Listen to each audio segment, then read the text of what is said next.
Okay, so this is a video response to William Spaniel. He's an economics teacher on YouTube who does amazing videos that are all animated so that you can see the topics. He has a good presentation. He's a really good instructor and makes things simple, even with the higher mathematics, so that people can understand.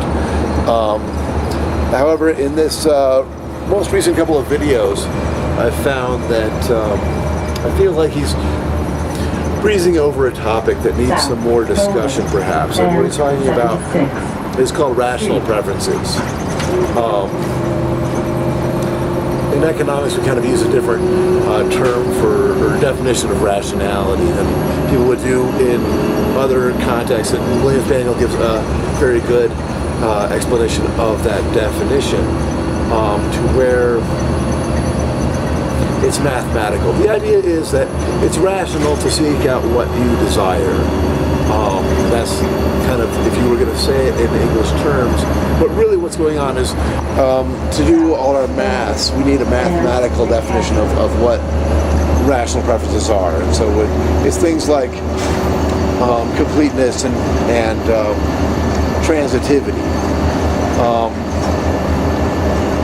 That what William Spaniel points out in this video is that once you have completeness and transitivity on preferences, then they can be ordered. You can say, I like this above this, and I like that above this, into an ordering, and once they're ordered, then we can map them to a number line and do mathematics on them.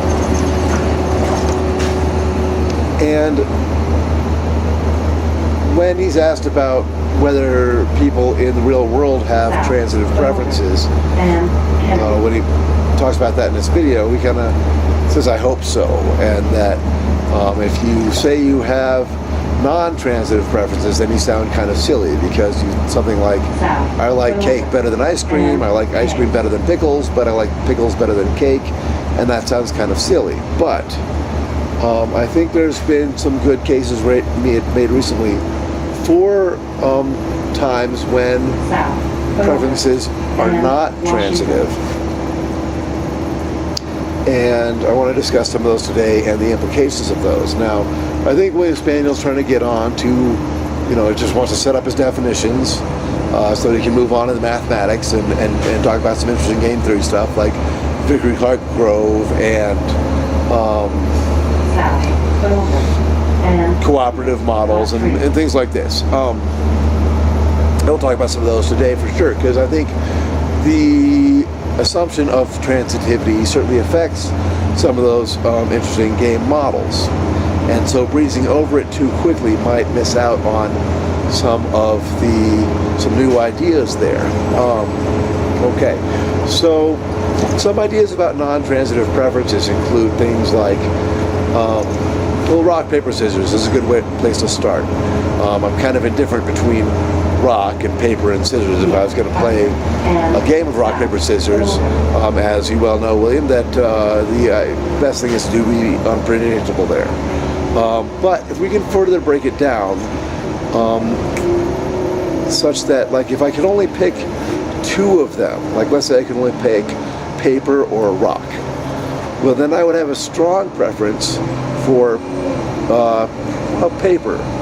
Okay, because if I could only pick two between rock and paper and rock, well, then I could look at what my opponent's going to do. Well, the best thing he can do is pick paper, right? Because with paper, he can't lose. If I pick paper and he picks paper, then we tie. If I pick rock and he picks paper, then he wins.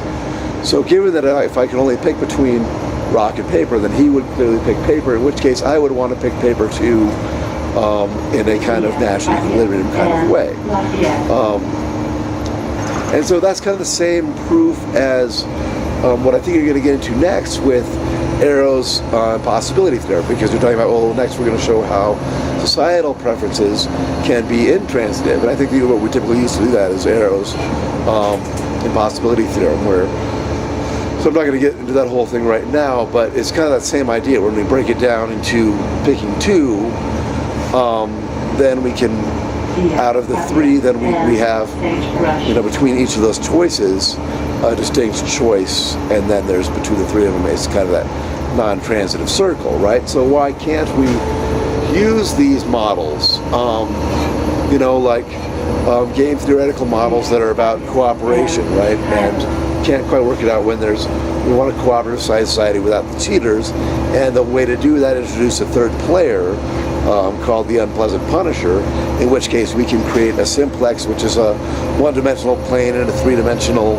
area, such that we have a place where we can go around and around and around between cooperative play,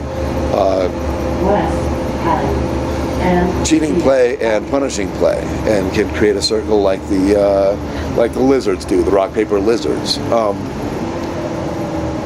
Next thing I want to talk about is some of the empirical observations of non-transitive preferences, because it's good to have some kind of not just theory, but let's talk about some empirics as well, and then we'll get back a little bit into theory. So one study is pretty famous by Dan. Well, I don't think he did the study, but Dan Ariely writes about this study in his book, Predictably Irrational, where there's a magazine subscription, and you can get the print magazine for like $60. You get the digital magazine for $30, or you can get a deal and get both for $80. You get $10 off. And people just, on average, in the study, would just want the digital edition. But if they changed it to and limited the choices to where it was just the digital edition for $30, or the print edition for $80, but then you get the digital edition free, then more people get that choice than would otherwise in the original setup of the problem, which is interesting because then it's non-transitive just between two choices, where I prefer A to B and I prefer B to A. At least some of the people in the study, they're not the same people, but statistically there would be some people that would choose something in situation A over situation B, even though it's the same choice really in the two situations. You just excluded some information.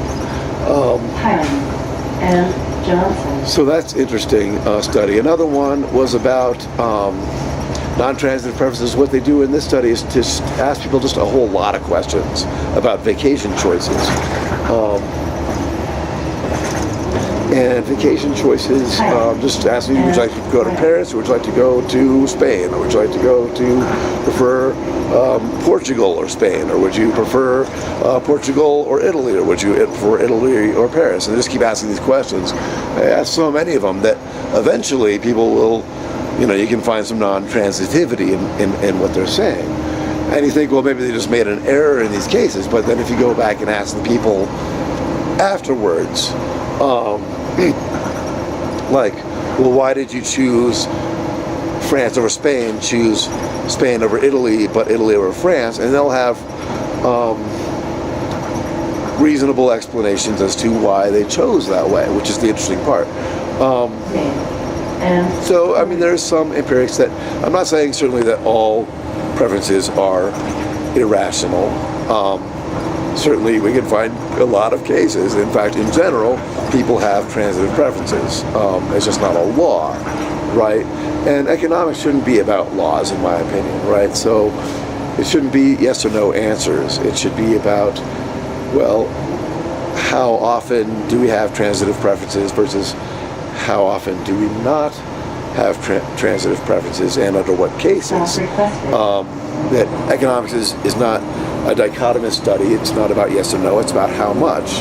To where if an economist is asked, do you prefer human life or oil, an economist is going to have to ask back, well, how much oil? So, look, let's see, what we'll talk about now is another theoretical thing where I think this really puts the icing on the cake and really solidifies non-transitive preferences. And this one is called the repugnant conclusion. It's an impossibility theorem. And basically what it says is, if under the assumption of rational preferences, let's say there's a society of 100 people and they all get 100 units of happiness, which is a lot of happiness. This kind of gets back into Arrow's thing about, societal preferences are non-transitive. Like if you aggregate a bunch of people that do have transitive preferences, that society will still have non-transitive preferences, as Arrow shows in the impossibility theorem, which I think you'll get into in the next video. So out of those societies that Arrow is talking about, which ones would I prefer? Since the societies are non-transitive, then what preference I would have is for which society I would want to live in is also non-transitive. And that's really what this repugnant conclusion idea it really gets into, is that, like, say there was a society of 100 people with 100 units of happiness, which is a lot of happiness for people, and with a low variance. Let's say that they have 100 units of happiness or close to their two for their entire lives. And we, how much do we value that society? Well, let's say we've got another society, right, that has those same 100 people, and they still get 100 units of happiness. But in addition to that, we've got another 100 people, and they've got 95 units of happiness. So they're still really, really happy, but just not quite as happy as those first 100 people are. Well, all we're doing is adding more 100 people, so it'd be easy to say that we prefer the society. But if you do that, then, and under the assumption of rational preferences, then there'd be some society out there somewhere that had some number n of people in that society that was a really large number n, like 1 trillion or 100 trillion or something like that, 1 billion trillion, this kind of thing, where all these people had a very, very small amount of happiness, like 0.001 units of happiness. Their lives are barely worth living. And I'm not doing the proof here right now. I can point out to some videos that go into this very well by Kane B. I'll put the link in the description below as far as how the repugnant conclusion works. But I think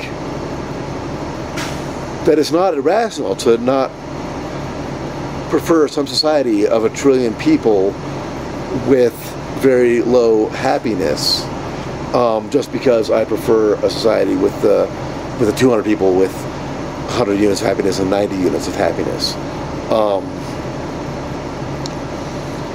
Even if mathematically we still have to prefer that society under rational preferences, even if they had a very high variance as well. That sometimes they'd be a little bit happy, but sometimes they'd be really unhappy, and it all evened out to 0.001 units of happiness average over their lifespan, but it's highly unpredictable as to what day is going to be happy and which day is going to be sad, and just kind of miserable existence, although just barely worth living. I think that's not irrational to say, well, maybe that society is not as good as some utopia of 100 people or 200 people. So the point I'm trying to get at here, right, is that we don't need to just throw this out, that we can do non-transitive mathematics, right, such as I mentioned before, the cooperative game models with the unpleasant punisher, where we have 3 things and we're going around in a circle. Non-transitive mathematics, that's just fine. It doesn't necessarily even cross indifference curves, although we could do that too. And then finally, with things like Vickrey-Clark-Grove, which are also kind of a similar impossibility theorem, where we can't have a system of distribution that is truth-saying and people get what they want, so they can't have someone to trade with afterwards, and participation. We don't have to force them into doing it. I think that's kind of similar to the same kind of situation as we see with the choices in the repugnant conclusion, and that maybe non-transitive mathematics might be a way to solve the Vickrey-Clark-Grove impossibility theorem, and that would be pretty cool. So I urge you to think about topics deeply and don't necessarily stick on definitions and assumptions too much, and be able to get out of them somewhat and look at things from new angles. And I mean, you're a better economist than I am anyways. I mean, we know that, but I just wanted to throw this out there and Hey, again, thanks for your time, William Spaniel, and I hope you have a great afternoon.